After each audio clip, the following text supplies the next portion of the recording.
دنیا سے جاؤ، نیک عمل کر کے دنیا سے جاؤ۔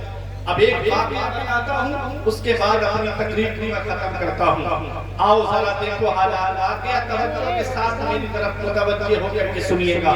کبھی کبھی میرے آقا صحابہ کرام کے درمیان بنی اسرائیل کے قصے سنا دیا کرتے تھے، بنی اسرائیل کے قصے تھا تو وہ قصہ، لیکن جب نبی نے اپنی زبان سے بیان فرما دیا تو وہ حدیث نہیں، کیونکہ رسول اللہ صلی اللہ علیہ وسلم کے قول و فعل و تقریر کو حدیث کہتے ہیں۔ میرے آقا حضور صلی اللہ علیہ وسلم نے ارشاد فرمایا کہ بنی اسرائیل کے 3 شخص تھے، 3 نوجوان تھے جو باہر نکلے سیر کے لیے، گھومنے کے لیے۔ اچانک سے طوفان آیا، سخت بارش کا موسم ہوا۔ تینوں نے مشورہ کیا کہ چلو یہ پہاڑ نظر آ رہا ہے، اس کے اندر غار ہے، اس غار میں چھپ جاتے ہیں، جب طوفان تھم جائے گا، جب بارش رک جائے گی تب نکل کر کے اپنی اپنی منزل کی طرف چلیں گے۔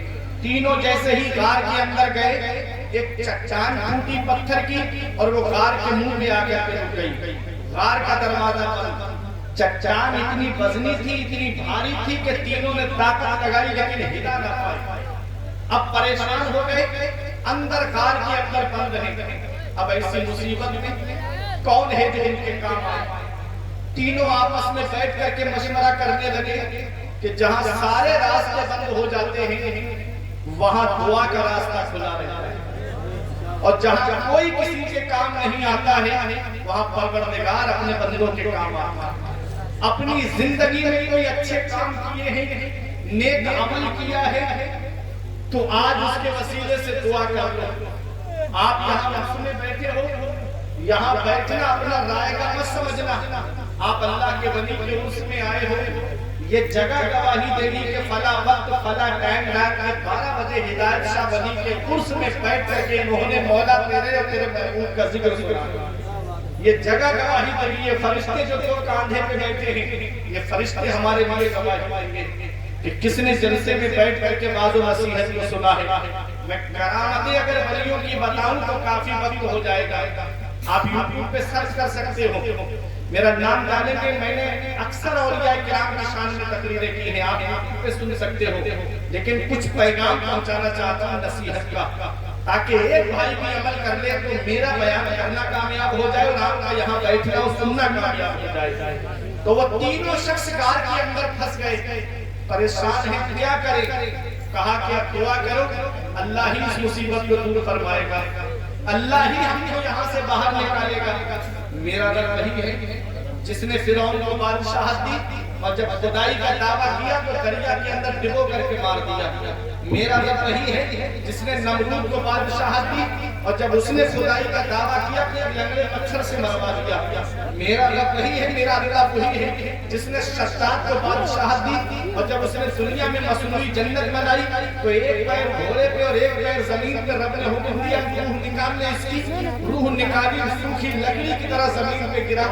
7 جن کے تھے یہاں لشکر و فوج و سپاہ، بے کسانہ قبر کے اندر اکیلے چل بسے، ایک ساتھ بھی نہ ٹھہرے، وعدہ جن کا آ گیا، جی کے جی میں رہ گئے ارمان سارے چل بسے۔ اللہ اکبر، میرا رب وہی ہے جس نے قارون کو خزانہ دیا اور جب موسیٰ علیہ السلام نے اس سے کہا کہ اللہ تعالیٰ نے زکوٰۃ کا حکم دیا ہے، مال رب کی بارگاہ میں خرچ کرو، تو ایک جملہ بولا تھا اس نے کہ اب اللہ فقیر ہو گیا ہے، اب ہم سے مال مانگ رہا ہے، اب اللہ غریب ہو گیا ہے، اب ہم سے دولت مانگ رہا ہے۔ میرے رب نے خزانے کے ساتھ زمین کے اندر پھنسا دیا۔ میرا رب وہی ہے جس نے ابو جہل کو سرداری دی اور جب اس نے اس کے محبوب کی شان میں گستاخی کی تو چھوٹے چھوٹے بچوں سے مروا دیا۔ میرا رب وہی ہے جس نے یزید کو شخصی حکومت دی اور جب وہ تخت پہ بیٹھا اور جب اس نے آل نبی کو شہید کروایا تو میرے رب نے اسے درد کولنج سے مار دیا۔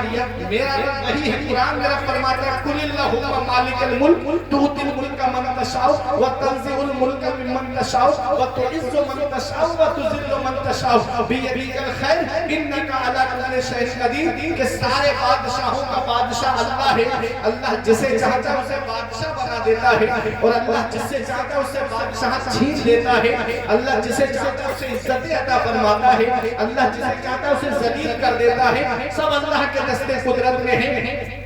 اور میرے آقا حضور صلی اللہ علیہ وسلم کے غلاموں وہ تینوں بنی اسرائیل کے نوجوان परेशान गार के अंदर कहते हैं अब उस रब की तरफ लौ लगाओ, अब उस रब की बारगाह में लौ लगाओ जहां सारे रास्ते बंद हो जाते हैं, वहां दुआ का रास्ता खुला होता है। दुआ करो तो सही है, दुआ मुखुल इबादत, दुआ इबादतों का मर्ज है। दुआ से अल्लाह तकदीर बदल देता है, दुआ से अल्लाह की उम्र बढ़ा देता है। दुआ करो तो सही, जब वो दुआ करते हैं कहा हम लोगों ने जिंदगी में जो नेक अमल किए हैं, हम लोगों ने जिंदगी में जो नेक काम किए हैं, उनके वसीले से दुआ तो मांगो। उनमें का एक नौजवान खड़ा हुआ कहता है कि ए मेरे परवरदिगार, मेरे दिल का राज तू जानता है, मौला मेरे दिल का हाल तू जानता है। ऐ मेरे परवरदिगार, मैं एक दिन अपनी बकरियां चराने के लिए ले गया, रात ज्यादा हो गई, बकरियां चराते चराते जंगल में मैं दूर निकल गया, वापस आते आते मुझको रात हो गई और काफी रात हो गई। जब मैं अपने घर पे वापस आया तो मेरे माँ बाप सो चुके थे, मेरे माँ बाप सो गए। मैंने अपनी बकरियों का दूध दुहा और दूने के बाद में मैंने अपनी बकरियों का दूध दूने के बाद में मेरी बीवी मुझसे कह रही थी बच्चे भूख से तड़प रहे हैं, मेरी बीवी मुझसे बोली बच्चे भूख से बिलख रहे हैं, वो बच्चों को बहुत ज्यादा भूख लगी है, ये दूध अपने बच्चों को पिला दो। तो कहता है कि मेरे मौला, मैंने वो दूध अपने बच्चों को नहीं पिलाया, बल्कि अपने माँ बाप के सरहाने लेकर के दूध का कटोरा लेकर के खड़ा रहा। मेरे माँ बाप आराम करते रहे, सोते रहे, मैं पूरी रात माँ बाप के सरहाने खड़ा रहा। मेरे बच्चे भूख से मेरे कदमों में बिलखते रहे। मेरी बीवी मेरे हाथ जोड़ के कह रही थी कि बच्चों को दूध पिला दो, इनकी भूख देखी नहीं जा रही है, इनका तड़पना देखा नहीं जा रहा है। कहा कि मैंने अपने बच्चों को दूध नहीं पिलाया, मैंने अपने बच्चों की भूख को प्यास नहीं मिटाया, बल्कि मैंने सोचा कि मेरे माँ बाप सोते रहे भूखे और मैं अपनी औलाद को खिलाऊं, इसलिए मैं अपने माँ बाप के सरहाने खड़ा रहा कि पहले मेरे माँ बाप खाएंगे, फिर उसके बाद मेरी औलाद खाएगी, पहले मेरे माँ बाप खाएंगे, फिर मेरे बीवी बच्चे खाएंगे। कहा मेरे माँ बाप की आंख रात के सुबह के वक्त में खुली, मेरे माँ बाप ने मुझसे पूछा बेटा कब से खड़े हो? कहा कि हम तो पूरी रात से आपके सराहने खड़े हैं। माँ बाप की आंखें भीग गई। अल्लाह अकबर, कहा बच्चों को दूध पिला दिया? कहा नहीं, पहले मैंने सोचा आप दूध पिएंगे, फिर उसके बाद मैं अपने बीवी बच्चों को पिलाऊंगा। अपने माँ बाप को दूध पिलाया, माँ बाप सिकम शायर हो गए, उनका पेट भर गया, फिर वो आराम से लेट गए, फिर अपने बीवी बच्चों को दूध पिलाया। उसके बाद कहता है मौला ये अमल मैंने सिर्फ तेरी रजा के लिए किया है, मेरे परवरदिगार ये काम मैंने सिर्फ तेरी रजा के लिए किया है।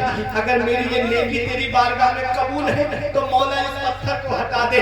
अल्लाह अकबर, मेरे आका इरशाद फरमाते हैं कि पत्थर चट्टान जो थी वो थोड़ी सी खिसक गई। अल्लाह अकबर, ये माँ बाप है, माँ बाप के साथ हुस्न सुलूक करने से अल्लाह ताला उम्र में बरकतें देता है। माँ बाप के साथ नेक सुलूक करने से अल्लाह ताला कारोबार में बरकतें देता है। लेकिन आज हालात ऐसे बनते चले गए, आज माँ बाप एक पैसे के लिए परेशान है और बेटा है कि होटलों में बेटरों को टिप दे करके आ रहा है, इधर माँ बाप एक पैसे के लिए तरस रहे हैं और बेटा है उम्र के टूरों पे टूर करता नजर आ रहा है, इधर माँ बाप दवाई के लिए परेशान, उधर बेटा अजमेर की बड़ी बैग में पैसे डाल कर आ रहा है, इधर माँ बाप दवाई के लिए तरस रहे हैं और बेटा नैनीताल की ट्रिप पे जा रहा है। इतना याद रखना नौजवानों, मदीने वाले मुस्तफा इरशाद फरमाते हैं जिससे उसके माँ बाप राजी है उससे अल्लाह राजी है, उसका रसूल राजी है, और जिससे माँ बाप नाराज उससे ना अल्लाह राजी है ना उसका रसूल राजी है। अगर तुम चाहते हो कि अल्लाह कारोबार में बरकतें दे, अगर तुम चाहते हो अल्लाह उम्र में बरकतें दे, अगर तुम चाहते हो अल्लाह तुम्हारे घरों में सुकून नाज़िल फरमाए तो अपने पूरे माँ बाप को राजी कर लो। अगर माँ बाप घर में जिंदा है तो उनकी खिदमत कर लो। जिस दिन ये चार भाई घर से उड़ जाती उस दिन चिराग लेके भी ढूंढोगे तो माँ बाप ऐसा प्यार करने वाली शख्सियत नहीं मिलेगी, माँ बाप ऐसी मोहब्बत करने वाली शख्सियत नहीं मिलेगी। आज हम दुआ कराते फिर रहे हैं। मैं आया मुझसे कहा हजरत कारोबार के लिए दुआ कर दो, पीर साहब आए कहा पीर साहब हमारे घर कारोबार के लिए दुआ कर दो। इतना याद रखना, इतनी जल्दी किसी मौलाना की दुआ कबूल नहीं होगी, इतनी जल्दी किसी हाफिज की दुआ कबूल नहीं होगी, इतनी जल्दी किसी पीर साहब की दुआ कबूल नहीं होगी, जितनी जल्दी औलाद के हक में उसके माँ बाप की दुआ कबूल होती है। मेरे आका इरशाद फरमाते हैं कि माँ बाप की दुआ औलाद के हक में ऐसे कबूल होती है जैसे नबियों की दुआ उम्मत के हक में कबूल होती है। अपने माँ बाप को रास्ता दो, माँ बाप राजी है तो अल्लाह राजी है, उसका रसूल राजी है। माँ बाप राजी है तो अल्लाह राजी, उसका रसूल राजी है। अल्लाह अकबर। अगर माँ बाप नाराज तो ना अल्लाह राजी ना उसका रसूल राजी। याद रखो बगैर कुर्बो जवार से आने वालों, मेरे आका हुजूर सल्लल्लाहु अलैहि वसल्लम के फरमान पे अमल करो। मेरे आका फरमाते जो सुबह को मोहब्बत से माँ बाप का चेहरा देख ले, अल्लाह ताला जन्नत के 2 दरवाजे खोल देता है। और अगर एक जिंदा है और एक का इंतकाल हो गया है तो जिसको जिंदा है उसका चेहरा मोहब्बत से देख ले तो अल्लाह जन्नत का एक दरवाजा खोल देता है। हमारे बुजुर्गों ने कहा बाप आंगन में लगे हुए पेड़ की तरह है। जब शिद्दत की गर्मी पड़ती है, जब शिद्दत की धूप पड़ती है, जब गरम गरम लू के थपेड़े हो खुश्क कर देते हैं। जब गर्मी की शिद्दत हो आप पेड़ के नीचे बैठ जाओ, आराम मिल जाएगा। पेड़ के नीचे बैठ जाओ, आपको राहत मिल जाएगी। पेड़ के नीचे बैठ जाओ, आपको सुकून मिल जाएगा। हमारे बुजुर्गों ने कहा बाप आंगन में लगे हुए पेड़ की तरह है। जिस दिन ये पेड़ गिर जाता है उस दिन धूप भी परेशान करती है, उस दिन गरम गरम लू के थपेड़े भी परेशान करते हैं। शायर कहता है ऐसे माँ बाप के साए की ना कदरी न कर, ऐसे माँ बाप के साए की ना कदरी न कर। धूप काटेगी बहुत जब ये शजर गिर जाएगा। जिस दिन बाप का साया आंगन से उठ गया ना, जिस दिन बाप की चारपाई घर से उठ गई ना, उस दिन धूप भी परेशान करेगी, उस दिन गरम गरम लू के थपेड़े भी परेशान करेंगे। बाप अपनी औलाद के लिए क्या नहीं करता है। आज नौजवान नस्ल कहती है मेरे बाप ने मेरे लिए किया क्या है। ये तो हर माँ बाप अपनी औलाद के लिए करते हैं। कभी नौजवानों तुम्हें ये लगे कि मेरे बाप ने मेरे लिए क्या किया है तो उनके चेहरे की सिरवटें देख लिया करो, उनके माथे पे पड़ी हुई झुर्रियां देख लिया करो, उनके हाथ की लकीरें देख लिया करो। एक मैंने पूछा कि मेरे हाथ की लकीरें नजर आ रही है, आपके हाथ की लकीरें कहाँ चली गई? तो एक जवाब दिया था कि बेटा तुम्हारी तकदीर बनाते बनाते हमारे हाथ की लकीरें मिट गई। बाप क्या नहीं करता अपनी इस औलाद के लिए, बाप कौन सी कुर्बानी नहीं देता अपनी इस औलाद के लिए। कभी तुम्हें लगे मेरे बाप ने मेरे लिए क्या किया है तो रात के 3 बजे ऑटो रिक्शा पे आकर के देख लिया करो। ये रात के 3 बजे ऑटो रिक्शा टेम्पो चलाने वाला ये एक बाप ही तो है। ये ई रिक्शा चलाने वाला रात के 3 बजे आने वाला ये एक बाप ही तो है। रात के 2-3 बजे मौलाना यूं साहब से पूछो कैसी नींद आती है आदमी को। सुबह के वक्त में आंखें खोलना दुश्वार हो जाता है। ऐसे वक्त में कोई बस लेकर के जा रहा है, कोई ट्रक चला रहा है, कोई कार चला रहा है, कोई इको चला रहा है, अल्लाह अकबर, कोई ऑटो रिक्शा चला रहा है। ये एक बाप ही तो है जो सोचता है कि 4 पैसे जमा हो जाएंगे, मेरी औलाद के खर्चे में काम आएंगे, मेरी औलाद की पढ़ाई में काम आएंगे।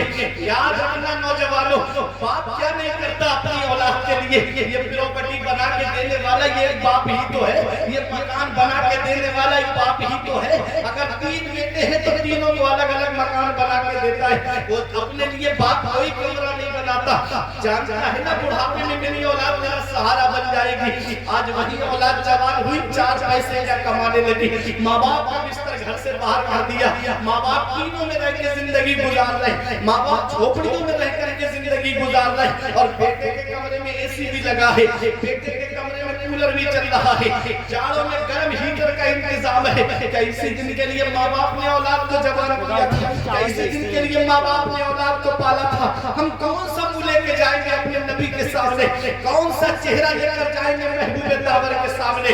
कयामत में मेरे नबी ने पूछ लिया बुढ़ापे में माँ बाप की दौलत मिली थी, क्या सलूक करके आए हो? क्या कहोगे उनका बिस्तर घर से बाहर करके आए हैं? क्या कहोगे उन्हें टीनों में रहने पे मजबूर करके आए हैं? क्या कहोगे उन्हें झोपड़ियों में रहने पे मजबूर करके आए हैं?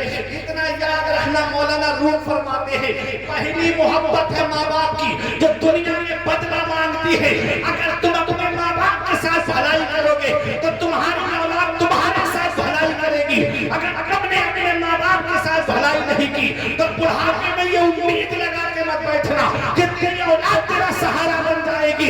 इसी शायर ने यूं कहा था कि बाप अल्लाह की बहुत